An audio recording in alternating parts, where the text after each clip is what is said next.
Saudações, meus caros! No vídeo de hoje nós faremos uma revisão dos conteúdos de história que são trabalhados durante o segundo ano do ensino médio, onde nós começamos geralmente com o final da Idade Média até o século XIX. Quais são as características desses séculos finais da Idade Média? Bom, nós temos três transformações se encaminhando simultaneamente. E elas acontecem por causa desses fatores que nós vamos relembrar aqui rapidamente. Primeiro, nós temos uma melhoria nas técnicas agrícolas que possibilitaram um aumento da produção, e essa produção em maior quantidade vai possibilitar, primeiro, o crescimento das cidades, segundo, vai melhorar um pouco os rendimentos das nobrezas feudais, e terceiro, também vai servir como mercadoria para um aumento do fluxo comercial. E é justamente esse o nosso segundo fator importante para relembrar. Esse momento do final da Idade Média, além da questão do crescimento da produção no campo, que vai, enfim, melhorando ao longo do tempo, não é de uma hora para outra, mas nós temos também um contexto de aumento da comunicação do trânsito de pessoas nessa Europa medieval. Resultado principalmente das cruzadas que estão acontecendo ali naquele momento, estavam acontecendo ali por esse momento do meio da Idade Média, mais ou menos, algo que vai impactar diretamente o fluxo de mercadorias que vem do Oriente e o fluxo de mercadorias produzidas na própria Europa. Além disso, nós temos esse desenvolvimento urbano. Tem a questão da agricultura, tem a questão comercial, e esses elementos combinados vão facilitar um progressivo aumento da população nas cidades. Mas não é só um aumento populacional, nós temos também o aumento da influência dessas cidades. Uma vez que o comércio está começando a se reativar, as cidades também passam a ter mais dinheiro circulando. Dessa forma, com mais riquezas circulando, nós temos mais comerciantes pagando impostos, mais cidades gerando lucros para os reis. E esses reis, em negociação com esses comerciantes, muitas vezes, vão garantir uma melhoria na estrutura dos reinos, se voltando principalmente para as estradas, que eram um grande problema na Idade Média, a locomoção, a segurança desses comerciantes. Então, já no final da Idade Média, nós temos uma organização que vai começar a privilegiar o comércio. Essas transformações do final da Idade Média vão demorar alguns séculos, mas em algum momento elas vão nos levar para a Idade Moderna, um contexto de grandes transformações, um contexto de transição. Então, quando eu falo sobre a Idade Moderna, eu gosto de separar esses quatro caminhos de transformações da sociedade como um todo, em quatro campos diferentes. Começamos a analisar então a questão política com o absolutismo. E o que foi o absolutismo? Foi um longo processo de transformação em que os reis começam a se fortalecer na Europa, e esse fortalecimento nos leva a uma centralização política, ou seja, cada vez mais os reis reassumem o poder, o controle, a administração dos vários territórios do seu reino que antes estavam muitas vezes nas mãos dos nobres feudais. Dessa forma, o absolutismo é um processo de enfraquecimento político das elites locais para a centralização nas mãos de um rei que vai começar a unificar politicamente a administração do seu reino, o sistema de leis, de moedas, enfim. Toda essa organização vai começar a se centralizar para a formação dos estados modernos como nós conhecemos hoje. Esse processo vai demorar bastante tempo. Em alguns países, como a França, a Inglaterra, Portugal e Espanha, esse absolutismo vai ser mais marcante, mas em outros países esse processo vai ocorrer de formas diferentes ou será um pouco mais lento. Simultaneamente, nós temos o renascimento cultural, as transformações na forma como as pessoas nessa Idade Moderna vão se perceber, vão pensar o mundo. Então, geralmente nós falamos sobre as transformações artísticas desse período, mas o que nos importa é entender que o homem aqui está começando a se pensar como o centro do universo. Ele ainda acredita em Deus, Deus ainda é importante nesse momento, as pessoas não deixaram de ser religiosas, mas o homem começa a pensar sobre a sua própria realidade, começa a tentar se entender e entender a natureza à sua volta. Então nós temos tanto modificações artísticas com o Renascimento, com os grandes artistas, mas também temos mudanças que vão levar a um renascimento da ciência. Várias questões de observação da natureza que tinham começado lá na antiguidade com gregos, romanos, egípcios, enfim, elas são retomadas durante a Idade Moderna. No campo econômico, nós temos as transformações que começaram lá no final da Idade Média, com o fortalecimento do comércio, e na Idade Moderna nós teremos um outro fator, o chamado mercantilismo. Aqui nós temos o começo de um comércio internacional, com a busca principalmente de matéria-prima nas colônias. A relação Brasil-Portugal é o grande caso aqui que nós conhecemos do mercantilismo, em que os portugueses vão buscar a matéria-prima, no caso do nosso começo, a cana-de-açúcar, vão buscar a cana-de-açúcar aqui, vão levar para Portugal, vão refinar ela lá, vão transformar essa cana em açúcar para vender por um preço mais caro em Portugal. E, bom, posteriormente na Europa, evidentemente.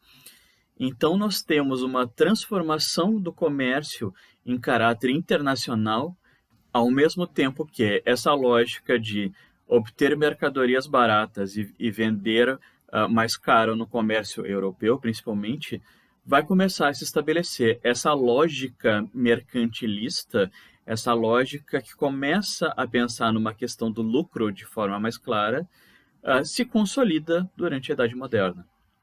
E, por fim, nós temos a Reforma Protestante dentro do campo religioso. De forma bem resumida, esses movimentos vão contestar a Igreja em diversas questões específicas dentro do cristianismo e vão levar ao desenvolvimento de novas religiões. É o que eu sempre falo para os meus alunos. A Reforma Protestante significou, de certa forma, a possibilidade na Europa de tu ser cristão sem estar submetido à Igreja Católica. Ou seja, a Reforma Protestante foi um enfraquecimento do controle da Igreja sobre a sociedade durante a Idade Moderna. Esse enfraquecimento, ele demora bastante tempo para se consolidar, de fato, mas durante a Idade Moderna nós já temos esse processo se encaminhando. Durante o final do século XVIII, em 1789, nós já temos a marca do final da Idade Moderna e o começo da Idade Contemporânea, com a Revolução Francesa. Quais foram as causas, o que se reivindicou, pelo menos no começo da Revolução Francesa? Se lutava bastante, se questionava bastante as desigualdades entre a nobreza e o clero de um lado e o povo todo do outro. Esse povo, nesse primeiro momento, pelo menos, envolvia tanto as pessoas ricas, os grandes comerciantes, a burguesia, e do outro lado, os trabalhadores e camponeses.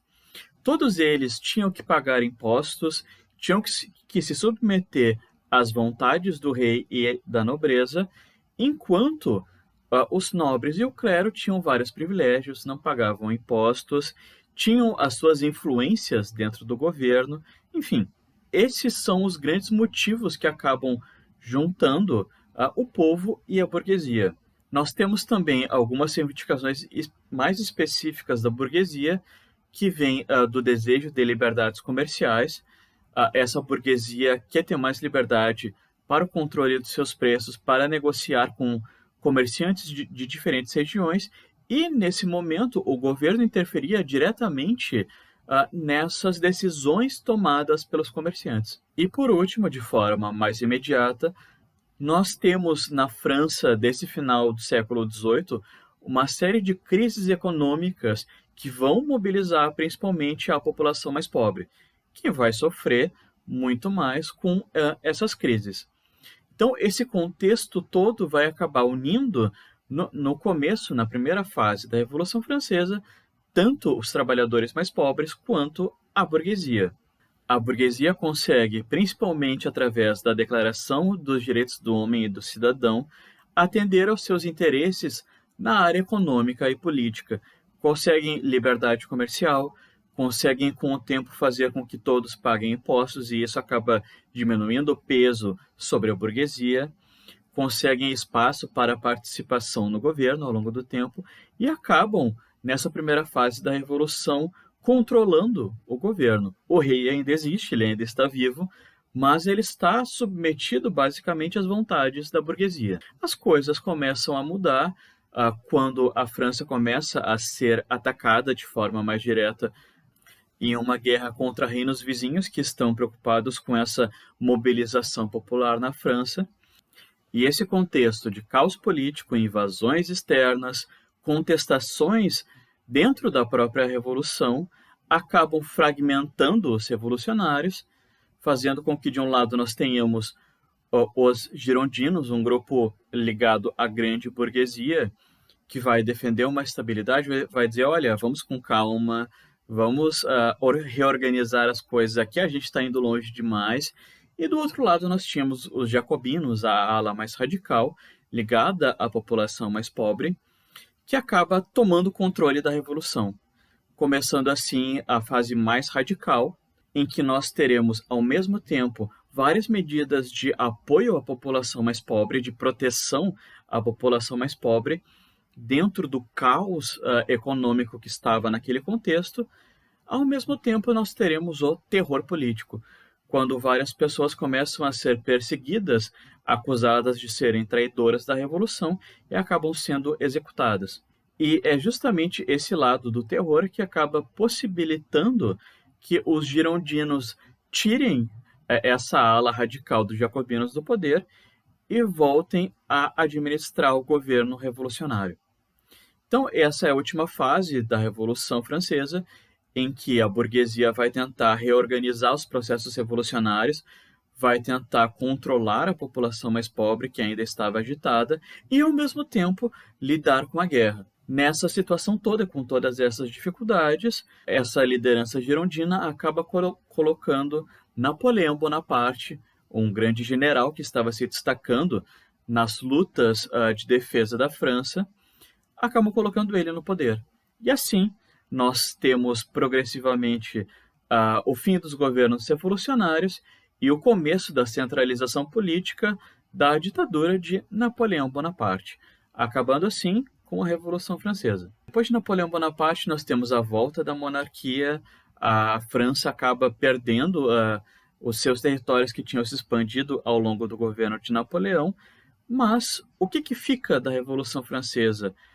Os ideais de liberdade e igualdade. Depois de tudo que foi espalhado pelos ideais da Revolução, não era mais possível que as monarquias da Europa e mesmo aqui na América, que elas mantivessem uma ideia de poder absoluto do rei. Não era mais possível defender de forma tranquila os privilégios da nobreza e mesmo do clero, diante de tudo aquilo que se tinha passado durante a Revolução Francesa.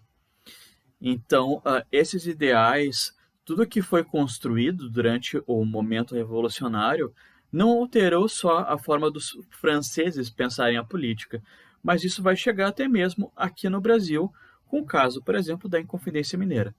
Por outro lado, na área econômica, nós temos outro grande processo revolucionário, a Revolução Industrial, algo que vai demorar décadas para se desenvolver, mas que traz um impacto gigantesco para a economia, para a política, para a sociedade europeia de uma forma geral.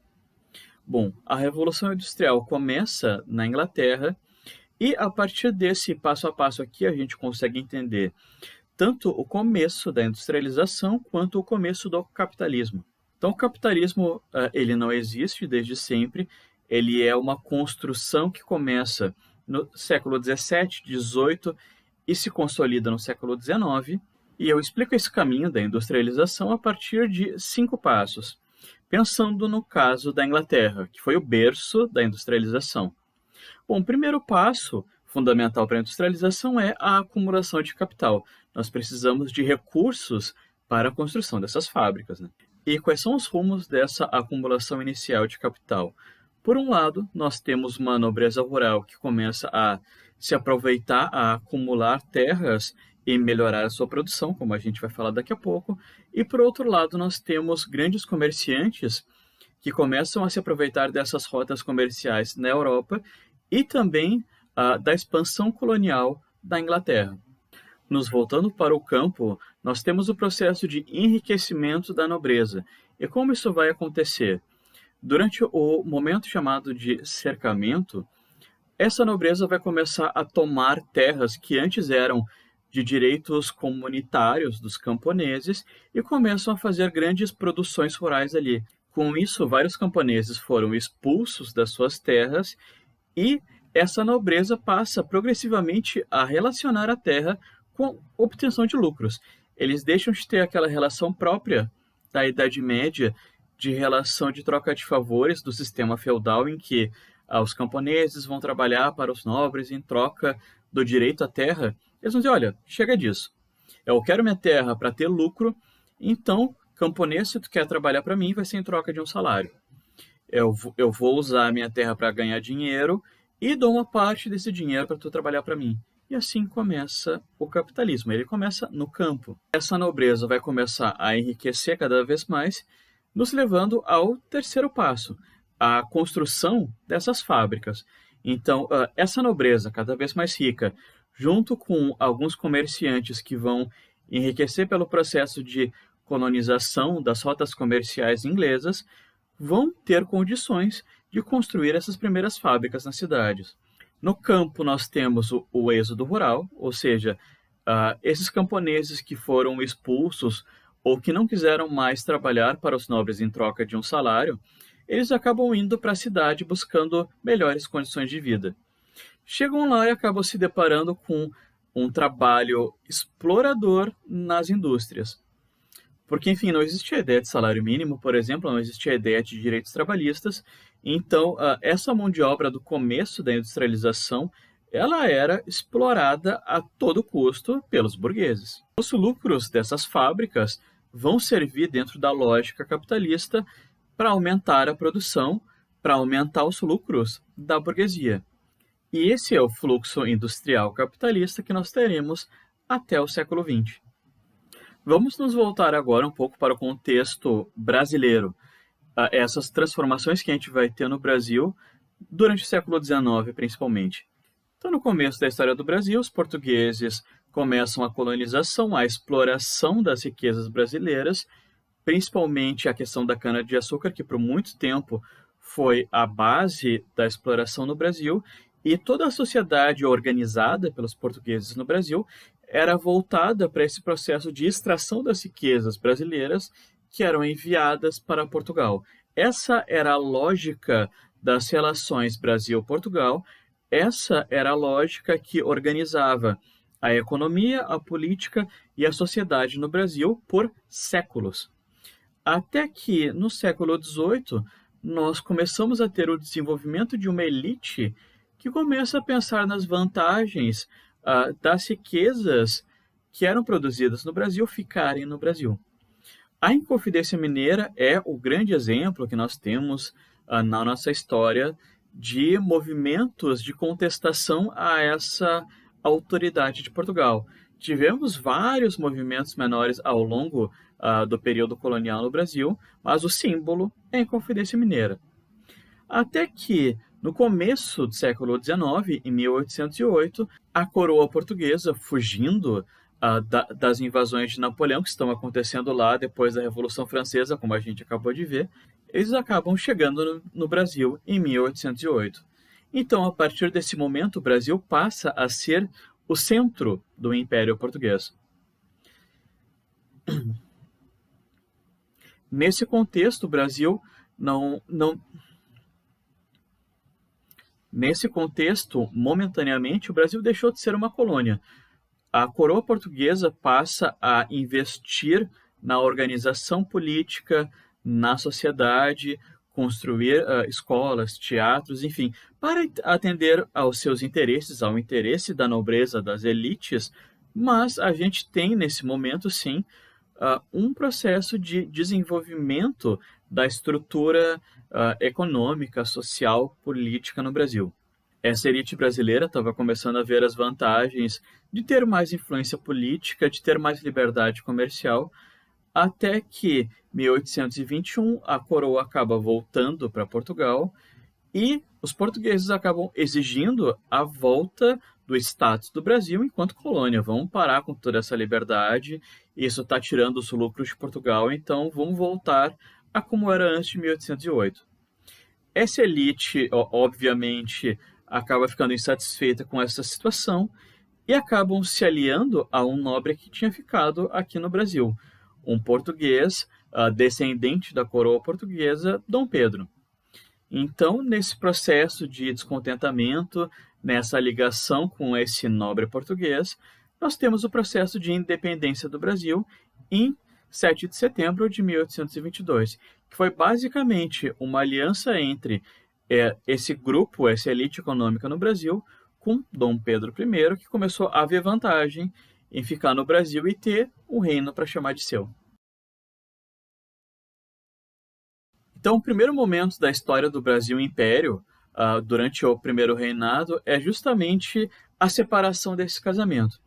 Dom Pedro, ele queria ter autoridade absoluta dentro do Brasil. Ele queria que as elites portuguesas fossem gratas ao processo de independência.